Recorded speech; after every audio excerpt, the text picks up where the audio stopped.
Retired employees association బకాయిల సాధన committee రాష్ట్ర కార్యవర్గ సభ్యుడిని. నేను ఏప్రిల్ 2025లో రిటైర్డ్ అయ్యాను. అంటే 1 ఇయర్ పూర్తయింది నేను రిటైర్డ్ అయ్యి ఇప్పటికీ 1 ఇయర్ కావచ్చింది. నా యొక్క బిల్స్ అన్ని కూడా సబ్మిట్ చేసి నేను జూన్లో సబ్మిట్ చేశాను. ఆ జూన్లో సబ్మిట్ చేసి ఇప్పటికి 11 నెలలు అవుతున్నది.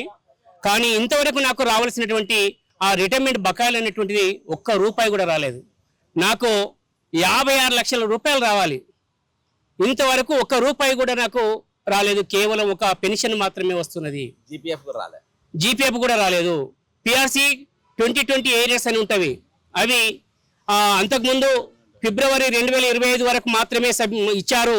తర్వాత మార్చి 2025 నుండి ఆ పిఆర్సీ 2020 ఏరియర్స్ కూడా 12 బిల్లులు సబ్మిట్ చేస్తే వెంటనే ఇచ్చేది. కానీ ఇప్పుడు అవి కూడా ఇవ్వడం లేదు. మొత్తం ఇప్పటి వరకు కూడా నాకు రావాల్సినటువంటి బకాయిలు అనేది 56 లక్షలు ఉన్నవి. ఇంతవరకు ₹1 కూడా నాకు రాలేదు. తర్వాత నాకు జీపీఎఫ్ అనేటువంటిది, తర్వాత ఆ జీపీఎఫ్ కూడా చివరికి చెల్లించలేదు.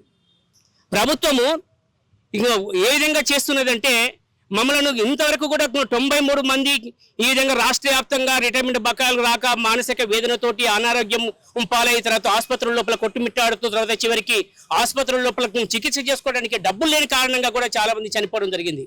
ఆ విధంగా చనిపోయినప్పటికీ 93 మంది చనిపోయినప్పటికీ ప్రభుత్వము మా పట్ల ఏమాత్రం దయా కనికరం లేకుండా ప్రవర్తిస్తున్నది. ఈ విధంగా ప్రవర్తిస్తూ మాకు రావాల్సినటువంటి బకాయిలు ఇవ్వకుండా తర్వాత ఈ విధంగా మమ్మల్ని నానా ఇబ్బందులకు గురి చేయడం అనేటువంటి సరైన విధానం కాదు. ఈ యొక్క ప్రభుత్వాన్ని మేమే కావాలని కొని తెచ్చుకోవడం జరిగింది.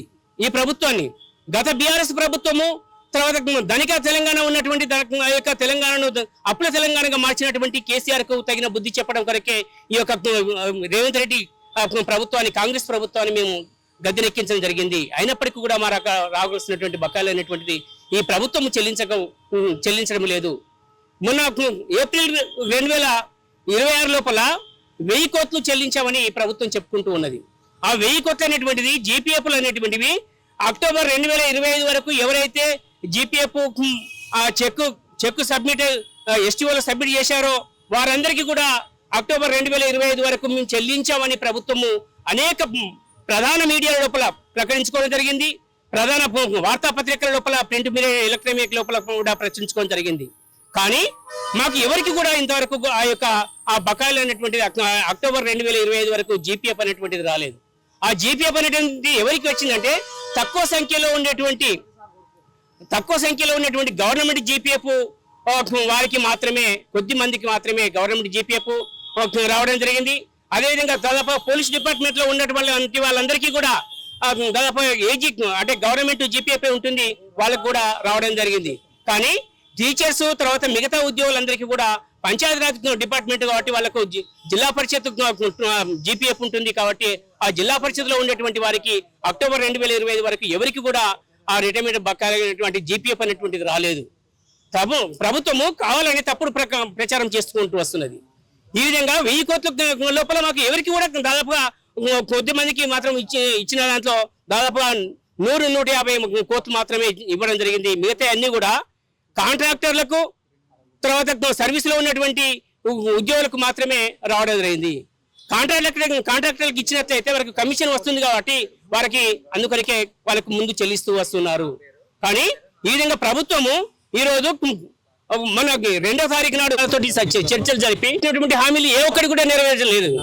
కేవలము 1వ తారీఖు వేతనాలు మాత్రమే ఇస్తున్నటువంటిది అదొక్కటి హామీ నెరవేరింది. కానీ తర్వాత 6 నెలల లోపల పిఆర్సీ అమలు చేస్తున్నాడు. పిఆర్సీ అమలు కాలేదు. 14,000 కోట్లు బకాయిలు ఉన్నాయని మీరు ఇదివరకే ప్రకటించారు. కానీ ఇప్పుడు 6,000 కోట్లు అంటున్నారు. 6,000 కోట్లు కూడా 100 రోజులు చెల్లిస్తానంటున్నారు. ఆ 100 రోజులు చెల్లిస్తానటువంటి దానికి మేము రిటైర్డ్ ఎంప్లాయీస్ బకాయిల సాధన కమిటీ పక్షాన మేము మాత్రం దాన్ని విశ్వసించడం లేదు. తర్వాత దాన్ని మేము ఇప్పటికి కూడా నమ్మడం లేదు. ఎందుకంటే మొన్న 1000 కోట్లు చెల్లించామని మీరు తప్పుడు ప్రకటనలు చేసుకున్నారు. కాబట్టి 1000 కోట్లు తప్పుడు ప్రకటన చేసుకున్నారు. కాబట్టి ఇది కూడా మాకు ఇచ్చామని మీరు ప్రకటించుకుంటారు. కానీ మాకు ఎవరికి కూడా రావు. అది కూడా కేవలము పైరవికారులకు మాత్రమే. పైరవి ఎవరైతే చేసుకుంటారో వాళ్ళకు మాత్రమే మీరు ఆ బకాయిలు చెల్లిస్తారు. తర్వాత మీరు ఇచ్చేటువంటి 206 ఆ సంఘాల లోపల ఆ రిటైర్మెంట్ బకాయిల సాధన కమిటీ బాధ్యతలు అయితే ఎవరైతే ఉన్నారో మమ్మలను మీరు దాని లోపల భాగస్వాములుగా చేర్చుకొని మాతో చర్చలు జరిపి తర్వాత మాకు మీరు మొదటి అన్నారు 6,000 కోట్లు ఇస్తాను మీరు పంచుకోండి అన్నారు. పంచుకోవడం ఏంటి? మాకు రావాల్సినటువంటి బకాయిలే కదా, మేము దాచుకున్న డబ్బులే కదా, మరి మీరు ఉచితంగా ఇవ్వడం లేదు, ఉచితంగా ఇచ్చేటువంటి కాదు కదా. తర్వాత 6,000 కోట్లు అనేటువంటి మీరు పంచుకోండి అనడం సరైన విధానం కాదు ముఖ్యమంత్రి గారు. తర్వాత మీరు ఏవైతే ఇప్పుడు టీజేఏసీ చైర్మన్ జగదీశ్వర్ గారు, తర్వాత జనరల్ సెక్రటరీ ఏలూరు శ్రీనివాసరావు గారు వారి మీద బాధ్యత పెడుతున్నారు. కానీ మేము బాధ్యత పెన్షనర్లుగా మా డబ్బులు మాకు పంచుకోవడం కొరకు మా బాధ్యత పెన్షనర్ల సంఘాన్ని దానిలో భాగస్వాములు చేయాలి. తర్వాత పిలవాల్సిన అవసరం ఉన్నది. తర్వాత ఇప్పటికైనా కానీ మీరు ఇచ్చేటువంటి దాని లోపల మీరు ఏ విధంగా చెల్లిస్తారు అనేటువంటి ఒక ప్రణాళికాబద్ధంగా మమ్మల్ని భాగస్వాములు చేసి మాకు ముందుగా రిటైర్ అయినటువంటి వాళ్ళకు ముందుగా చెల్లించేటువంటి విధంగా మీరు రూపం దాల్చాలి. తర్వాత ఆ యొక్క ప్రణాళిక రూపొందించుకోవాలి. ముందు రిటైర్ అయినటువంటి ముందుగా చెల్లించాలి. కానీ ఏమాత్రము పైరవీలకు తావు లేకుండా, కమిషన్కు తావు లేకుండా మీరు మాకు రావాల్సినటువంటి రిటైర్మెంట్ బకాయిలన్నింటినీ చెల్లించాలని నేను ప్రభుత్వాన్ని డిమాండ్ చేస్తున్నాను.